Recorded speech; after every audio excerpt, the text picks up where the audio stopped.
നമസ്കാരം. വിശ്വാസികൾക്ക് ആത്മീയ സാന്ത്വനമേകുന്ന പമ്പാ നദിയുടെ തീരത്താണ് പ്രസിദ്ധമായ എടത്വ സെന്റ് ജോർജ് ഫെറോന പള്ളി സ്ഥിതി ചെയ്യുന്നത്.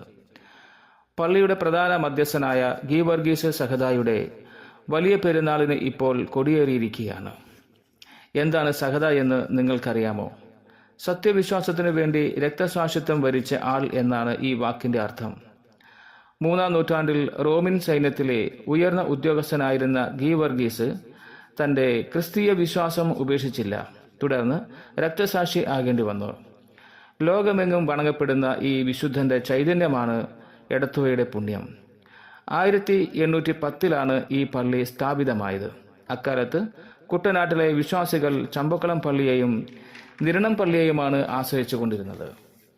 വിശ്വാസികളുടെ ആഗ്രഹപ്രകാരം സ്ഥാപിതമായ ഈ പള്ളിയിലേക്ക് 200 വർഷം മുൻപ് കൊച്ചി ഈടപ്പള്ളി പള്ളിയിൽ നിന്നാണ് വിശുദ്ധന്റെ തിരുസ്വരൂപം കൊണ്ടുവരുന്നത്.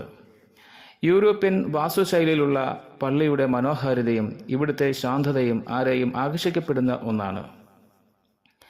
വർഷം തോറും ഏപ്രിൽ 27-ാം തീയതി മുതൽ മെയ് 14-ാം തീയതി വരെയാണ് ഇവിടെ പ്രധാന പെരുന്നാൾ നടക്കുന്നത്. ജാതിമത ഭേദമന്യേ ലക്ഷക്കണക്കിന് ആളുകളാണ് ഈ ദിനങ്ങളിൽ എടത്വയിലേക്ക് ഒഴുകിയെത്തുന്നത്. ഈ വർഷത്തെ പെരുന്നാൾ വിശേഷങ്ങൾ വളരെ ഗംഭീരമായി നടക്കുന്നു. വീഡിയോ ഇഷ്ടപ്പെട്ടെങ്കിൽ ഷെയർ ചെയ്യുവാനും സബ്സ്ക്രൈബ് ചെയ്യുവാനും മറക്കരുത്. സാരംഗി ന്യൂസ്.